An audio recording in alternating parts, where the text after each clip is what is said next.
اعوذ باللہ من الشیطان الرجیم، بسم اللہ الرحمن الرحیم۔ آج جس سورہ پر بات ہوگی وہ ہے سورہ مجادلہ یا پھر سورہ مجادلہ۔ اس کو دو طرح کے نام سے پکارا جاتا ہے۔ مجادلہ اگر بولیں گے تو اس کا مطلب ہوگا بحث و تکرار، اور اگر مجادلہ بولیں گے تو اس کا مطلب ہوگا بحث و تکرار کرنے والی عورت۔ اور اسی ایک ٹاپک پر یہ پورا سورہ چل رہا ہے، اسی کے عنوان پر اس سورہ کا نام رکھا گیا ہے۔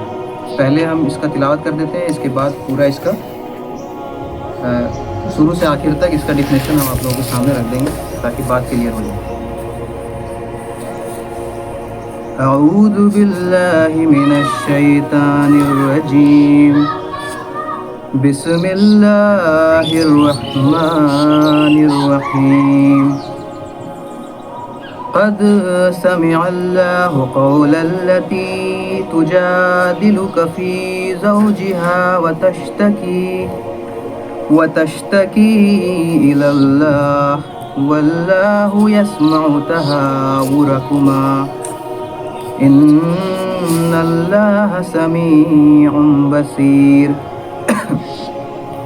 الذين يظاهرون منكم من نسائهم ما هن أمهاتهم إن أمهاتهم إلا اللائي ولدنهم وإنهم ليقولون منكرا من القول وزورا وإن الله لعفو غفور۔ والذين يظاهرون من نسائهم ثم يعودون لما قالوا فتحرير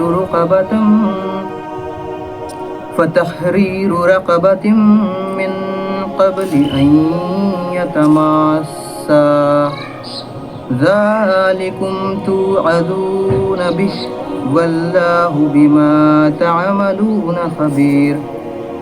فمن لم يجد فصيام شهرين متتابعين من قبل أن يتماسا فمن لم يستطع فإطعام 60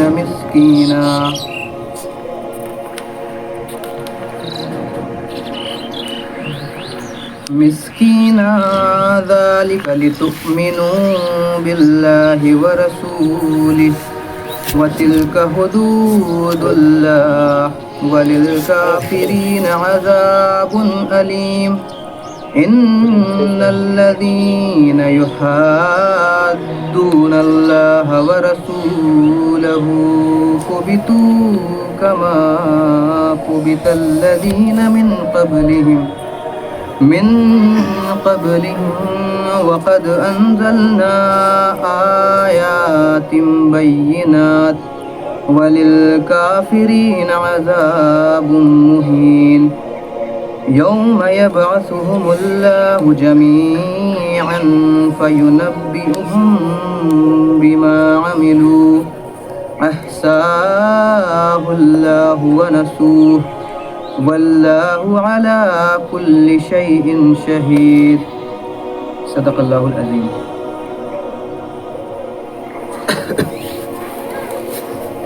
تو ابھی آپ لوگ سورہ مجادلہ کی 1 تا 6 آیت تک تلاوت سماعت فرما رہے تھے۔ اب اس سورہ کا مین کنسیپٹ اوور آپ لوگ کے سامنے رکھ دیتا ہوں تاکہ بات پوری کلیئر ہو جائے۔ دراصل ہاں، اس ٹاپک کا نام تو آ گیا کہ کس ٹاپک پر رکھا گیا ہے۔ اس کو مجادلہ یا مجادلہ کہتے ہیں۔ مجادلہ اگر بولیں گے تو بحث و تکرار ہوگا اس کا مطلب، اور مجادلہ بولیں گے تو بحث و تکرار کرنے والی عورت۔ اس میں 6 ٹاپک پر بات کیا گیا ہے اس پورے سورہ میں۔ جو پہلے ٹاپک کا ابھی تلاوت آپ لوگوں کے سامنے کر چکا ہوں، جس میں ایک ٹاپک آئے گا زہار نام کا ایک ٹاپک آئے گا جو طلاق سے تھوڑا ملتا جلتا ہے لیکن ہے ایک دم برعکس۔ طلاق میں تو واپسی ہونے کی بھی گنجائش ہوتی ہے مرد اور عورت میں، لیکن زہار آ جانے پر وہ دونوں ایک دوسرے پر حرام ہو جاتے تھے۔ اس کے بارے میں پورا ڈیٹیل ابھی آپ لوگوں کے سامنے رکھنے کی کوشش کروں گا۔ دوسرا جو ٹاپک اس میں آیا ہے وہ ہے منافقین کی روش اور سرگوشی کے بارے میں بات کی ہے اللہ تعالیٰ کہ وہ لوگ نبی کریم صلی اللہ علیہ وسلم سے کس طرح کا برتاؤ رکھتے تھے. وہ جب نبی صلی اللہ علیہ وسلم کو جب دعا دیتے تھے اس میں بد دعا کا سینٹ آتا تھا, مطلب اس طرح سے اس میں دکھتا تھا. تیسرا جو ٹاپک ہے وہ مسلمانوں کو مجلس کا آداب سکھایا گیا ہے. اس ٹائم میں اور آج بھی یہ چیز ہے کہ پہلے سے بیٹھے ہوئے لوگ مجلس میں اس طرح سے بیٹھے ہوئے رہتے تھے کہ بعد میں آنے والے لوگوں کے لیے وہ ذرا سا زحمت نہیں اٹھاتے تھے کہ وہ آگے بیٹھ جائیں. لہٰذا ہوتا یہ تھا کہ بعد میں آنے والے لوگ کو راستے پر ہی بیٹھ جانا پڑتا تھا یا پھر باہر دروازے پر. یہ چیز آج بھی ہوتا ہے. چوتھا جو ٹاپک پر بات کیا گیا ہے اس میں کہ آج بھی لوگ اس وقت تو عرب دیش میں ہی ہوتا رہا تھا کہ اگر کوئی کسی کے گھر گیا تو وہ اس طرح جم جاتا تھا کہ جب تک وہ جس کے گھر میں گیا ہے اس کو ٹوکے نہ, اس کو روکے نہ, مطلب اس کے سامنے یہ بات نہ رکھ دے کہ اب وقت ختم ہو چکا ہے, تب تک وہ اٹھ کر نہ جاتا تھا. اور یہ چیز آج بھی ہوتا ہے. چوتھا یہ ٹاپک تھا. پانچواں یہ ٹاپک پہ بات کیا گیا ہے اس سورے میں کہ لوگ مجلس میں آپ صلی اللہ علیہ وسلم سے اس زمانے میں سیکریٹلی بات کرنا چاہتے تھے. یعنی اس طرح کی مجلس لگی ہوئی ہے, کوئی اٹھ کے آپ صلی اللہ علیہ وسلم کے پاس جا کے اور تخلیہ میں بات کرنا چاہتا تھا. تو اس پر اللہ تعالیٰ بہت ہی زور و شور سے اس فعل کو غلط کہہ کے اس میں مسلمانوں کو آگاہ کرتے ہیں کہ ایسا نہ کیا جائے. اور آخری جو چھٹا ٹاپک پر اس سورے میں بات کیا گیا ہے وہ ہے کہ اس میں دو طرح کے مسلمانوں کا ذکر ہے. ایک وہ جو منافقین کی روش اختیار کرتے تھے, یعنی یہودیوں اور عیسائیوں سے اس طرح کا تعلق رکھتے تھے کہ گویا انہی کے ساتھی ہیں, لیکن ہے وہ مسلمان, کلمہ پڑھنے والے ہیں, اسی لیے ان کی نشاندہی نہیں ہو پا رہی ہے. دوسرے وہ لوگ کہ عیسائی اور یہودی سے تو ان کا تعلق خراب ہے ہی, لیکن وہ اپنے گھر والوں کے ساتھ بھی ذرا سا بھی کمپرومائز نہیں کرتے ہیں. کب؟ جب بات اللہ اور رسول کے سامنے آ جائے. یعنی اس لیول کا ان کا ایمان ہوتا تھا. یعنی جو لوگ اللہ کی پارٹی میں ہیں اور جو لوگ شیطان کی پارٹی میں ہیں ان کے بارے میں چھٹے ٹاپک پہ بات کیا گیا ہے. آج جس ٹاپک پہ بات ہوگی اور جس کا تلاوت ابھی میں نے 1 سے 6 آیت تک کی ہے وہ صرف اور صرف زہار پر ہوگا. زہار کیا ہے اس کے بارے میں جان لیتے ہیں. زہار اس کے مفہوم ہے کہ ایک مرد اپنے عورت سے اس زمانے میں یہ کہتا تھا کہ تم میری ماں کے جیسے ہو گئی ہو, یا پھر ماں کے کسی شاریرک انگ سے اس کا تشبیہ کر دیتا تھا کہ تم میری ماں کے جیسے ہو, یا تم میرے لیے ایسے ہو جیسے ماں کی پیٹھ. یہ اس زہار کا مطلب ہے. اس کے بارے میں ہم آگے جانیں گے کہ یہ کیوں پیش آیا تھا. تو اب ہم پہلے آیت کا ترجمہ آپ لوگوں کے سامنے رکھتے ہیں. اللہ نے سن لی اس عورت کی بات جو اپنے شوہر کے معاملہ میں تم سے تکرار کر رہی ہے. تم سے تکرار کر رہی ہے مطلب نبی صلی اللہ علیہ وسلم سے تکرار کر رہی ہے, اور اللہ سے فریاد کی جاتی ہے. اللہ تم دونوں کی گفتگو سن رہا ہے, وہ سب کچھ سننے اور دیکھنے والا ہے. یہ ہے پہلے آیت کا ترجمہ.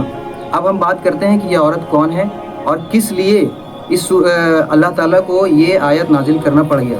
تو یہ عورت جو ہے وہ ہے خولہ بنت ثعلبہ, جو بنی خزرج سے تعلق رکھنے والی ہے. اور ان کے جو شوہر ہیں وہ ہے اوس بن صامت, جو قبیلہ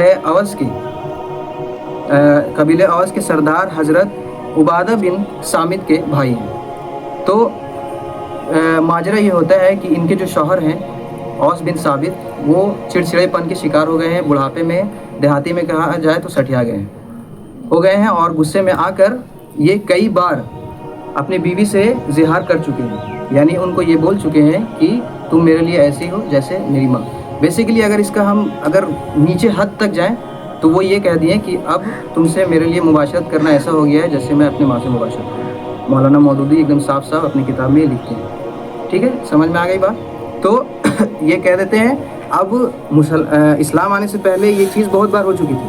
اسلام لانے کے بعد یہ پہلا واقعہ ہے جو اس خاتون کے ساتھ ہوتی ہے. اب یہ خاتون ایک دم ترنت اٹھتی ہیں اور نبی کریم صلی اللہ علیہ وسلم کے پاس جاتی ہیں اور کہتی ہیں کہ میرے شوہر نے, میرے خائن نے میرے لیے ایسا لفظ استعمال کر لیا ہے, اب بتائیے اس کے آگے کا کیا حکم ہے. اب چونکہ اس کے بارے میں کوئی بھی احادیث یا کوئی بھی حکم اللہ کی طرف سے نازل نہیں ہوا تھا, تو نبی کریم صلی اللہ علیہ وسلم اس خاتون سے کہتی ہیں کہ یہ اب چونکہ زہار آ چکا ہے تو وہ تمہارے لیے حرام ہو چکا ہے. اب یہ عورت بالکل پریشان ہو گئی ہے. پریشان ہونے کی وجہ یہ ہے کہ ان کی بہت سارے اولادیں ہیں, مطلب بال بچے ہیں. اب یہ بڑھاپے میں کہاں جائیں گے؟ یہ تو پہلی بات اپنے بچوں کے لیے فکر مند ہے، اور دوسرے اپنے شوہر کے لیے بھی، کیونکہ وہ بھی بڑھاپے کا شکار ہے۔ تو یہ بہت ہی زیادہ بحث و مباحث کرنے لگتے ہیں حضور صلی اللہ علیہ وسلم سے کہ کوئی نہ کوئی تو حل ہوگا اس کا، کہ اس سے میں چھٹکارا پا کر پھر ہم دونوں ایک ہو سکیں۔ تو اللہ تعالیٰ یہاں پہ فرماتا ہے کہ میں نے سن لی ہے وہ بحث و مباحث جو تم اور عورت کے بیچ میں ہو رہی ہے، لہٰذا یہ عرش تک پہنچ چکی ہے اور اس کے لیے اب حکم نازل ہوتا ہے۔ تو یہ تھا پہلے آیت کا ذکر۔ اب دوسرے آیت میں ہم لوگ آتے ہیں، جس میں اللہ تعالیٰ فرماتا ہے کہ تم میں سے جو لوگ اپنی بیویوں سے زہار کرتے ہیں، ان کی بیویاں ان کے لیے مائیں تو نہیں ہو گئی ہیں۔ یہ تھا پہلا حکم، جو جاہلیت کے زمانے میں لوگ یہ سمجھ لیتے تھے کہ زہار ہونے کے بعد ہم دوسرے میاں بیوی ایک دوسرے کے لیے حرام ہو چکے ہیں۔ پہلا حکم اللہ تعالیٰ فرماتا ہے کہ زہار کر لینے کے بعد وہ تمہاری ماں تو نہیں بن گئی ہے، ماں تو وہی ہے، ان کی مائیں تو وہی ہیں جنہوں نے ان کو جنا ہے۔ یہاں پہ بالکل صاف ہو جاتا ہے، اب اس کے بعد گھبرانے کی کوئی بات نہیں، لیکن یہ فعل ایک بہت ہی جاہلانہ فعل تھا اور اس پر سخت عذاب بھی رکھا گیا ہے۔ اس کے بعد اللہ تعالیٰ آگے کیا حکم فرماتے ہیں کہ یہ لوگ ایک سخت ناپسندیدہ اور جھوٹی بات کہتے ہیں۔ یعنی پہلی بات تو یہ جو فعل کہہ رہے ہیں، زہار کا جو فعل کر رہے ہیں، وہ تو ہے تو ایک جھوٹی بات۔ دوسری، اگر یہ کرنے کے بعد وہ لوگوں تک یہ کہہ رہے ہیں کہ میں نے اپنی بیوی سے زہار کر لیا ہے، تو یہ ایک بہت ہی سخت اور جھوٹی بات ہے۔ اور در حقیقت یہ ہے کہ اللہ بڑا معاف کرنے والا اور درگزر فرمانے والا ہے۔ یہ فعل ہو جانے کے بعد یہ ہے تو ایک بہت ہی برا فعل اور اس میں بہت ہی سخت سزا ملنی چاہیے، لیکن اللہ تعالیٰ کا یہ کرم ہے کہ اس کے لیے جو اللہ تعالیٰ نے کفارہ رکھا ہے وہ بہت ہی معمولی ہے اور ایک عبادت کی طرح ہے۔ یعنی اگر لوگ اس کے کفارے کو کریں تو وہ اذیت بھی جھیلیں گے، دوسرا ان کا عبادت بھی برا ہو جائے گا۔ یہ دوسری آیت کی بات آپ لوگوں کے سامنے پوری ہو گئی۔ اب تیسری آیت پہ آتے ہیں۔ جو لوگ اپنی بیویوں سے زہار کریں پھر اپنی اس بات سے رجوع کریں جو انہوں نے کہی تھی۔ جو لوگ بیویوں سے زہار کریں، اس کا معاملہ آپ لوگوں کے سامنے میں نے رکھ دیا کہ کون لوگ تھے اور کون وہ لوگ تھے جنہوں نے اپنی بیویوں سے زہار کیا ہے۔ ان خاتون کے بارے میں ایک اور بات بتا دیتے ہیں کہ ان کا مرتبہ کتنا زیادہ تھا۔ ایک حدیث میں آتا ہے کہ امیر المومنین حضرت عمر رضی اللہ تعالیٰ عنہ اور قریش کے کچھ سردار راستے میں جا رہے ہوتے ہیں، تو اس عورت سے ملاقات ہوتی ہے، سلام جواب ہوتا ہے۔ امیر المومنین سر جھکا کر اس کی باتیں اتنی دیر تک سنتے ہیں۔ سننے کے بعد ایک سردار قریش کا یہ پوچھتا ہے کہ آپ ایک عورت کے لیے اتنی دیر کھڑا رہیں؟ تو امیر المومنین فرماتے ہیں کہ کیا تمہیں نہیں معلوم کہ یہ عورت کون ہے؟ یہ وہی عورت ہے جس کی بات عرش تک پہنچی ہے، سات آسمانوں تک پہنچی ہے اور اللہ کو وہ آیت نازل کرنی پڑی، یہ وہی عورت ہے۔ اور ایک اور حدیث آتی ہے کہ یہ عورت کو بہت ہی تھوڑا سختی کے ساتھ امیر المومنین کو سننا پڑتا ہے، اور سیم حدیث ہے کہ اس عورت کا جس کے بارے میں یہ آیت نازل ہو رہی ہے ان کا مرتبہ بہت ہی زیادہ ہے۔ تو وہ لوگوں کی بات آ چکی ہے۔ اب جو لوگ اس سے رجوع کرنا چاہیں، یعنی جو توبہ کرنا چاہیں، ان کے بارے میں کیا حکم ہے وہ ہم آگے دیکھتے ہیں۔ تو قبل اس کے کہ وہ دونوں ایک دوسرے کو ہاتھ لگائیں، یعنی فزیکل انٹیمیٹ ہو، ایک غلام آزاد کرنا ہوگا۔ یہ ہے پہلا حکم۔ اس گناہ کے کفارے کا پہلا حکم یہ ہے کہ جو مرد اس گناہ میں ارتکاب ہو جائے، اس گناہ کو کر دیں، تو ان کو پہلا یہ ہے کہ وہ ایک غلام کو آزاد کریں۔ دوسرا کیا ہے؟ اس سے تم کو نصیحت کی جاتی ہے، یعنی اس کا صرف اور صرف ایک ہی ریزن ہے کہ اس سے تم نصیحت حاصل کرو، اور جو کچھ تم کرتے ہو اللہ اس سے باخبر ہے۔ یعنی اگر تم یہ سوچ رہے ہو کہ زہار کرنے کے بعد تم چھپے رہو گے تو تم دنیا والوں سے تو چھپے رہو گے، اللہ سے چھپنا ناممکن ہے، وہ ہر چیز جان رہا ہے۔ یعنی زہار کرنے کے بعد تم معمولی عام زندگی گزار رہے ہوگے، ایسا ممکن نہیں ہے، اللہ کو سب اس کا خبر رہے گا۔ اور جو شخص غلام نہ پائے وہ 2 مہینے کے پے در پہ روزے رکھے۔ دوسرا حکم اس کفارے کا یہ ہے کہ اگر تم غلام نہ آزاد کر پاؤ، اور ظاہر سی بات ہے کہ جب یہ عورت جاتی ہے اور اس کا جیسے ہی وہی نازل ہوتا ہے تو حضور صلی اللہ علیہ وسلم یہ حکم دیتے ہیں کہ غلام آزاد کرو، تو یہ کہتے ہیں کہ میرے پاس اتنا مال دولت نہیں ہے کہ میں غلام آزاد کروں، تو دوسرا حکم یہ آتا ہے کہ ٹھیک ہے تم 60 دن تک لگاتار 2 مہینے کے روزے رکھو۔ تو پھر اس پر یہ فرماتے ہیں کہ میرے قبیلے کا یہ برا حال ہے کہ اگر ہم 3 دن ایک دن میں 3 مرتبہ بھی کھانا کھائیں تو ہماری بینائی جاتی رہے گی۔ یعنی اس قدر ان کے کھانے کا حال تھا، اس قدر ان کے کھانے کی کوالٹی کا وہ حال تھا کہ اگر ایک دن میں 3 مرتبہ بھی کھائیں گے تب بھی ان کی آنکھ کی بینائی چلی جائے گی۔ تو 60 دن تک کھانا تو روزہ رکھنا تو بہت ہی برداشت کے باہر تھی۔ پھر آگے فرماتے ہیں قبل اس کے کہ دونوں ایک دوسرے کو ہاتھ لگائیں۔ اس سے پہلے کہ ایک دوسرے کو ہاتھ لگائیں یہ سب چیزیں آپ کو کرنی پڑے گی۔ پہلا یہ کہ غلام آزاد کرنا پڑے گا، دوسرا یہ کہ 60 دن تک روزے رکھو۔ تیسرا جو اس پہ آئے گا کہ جو اس پر بھی قادر نہ ہو وہ 60 مسکینوں کو کھانا کھلائے. اب تیسرا جو کفارہ اس کا ہے اور آخری وہ یہ کہ 60 مسکینوں کو آپ کو کھانا کھلانا ہے، یعنی جو زہار کرتے ہیں.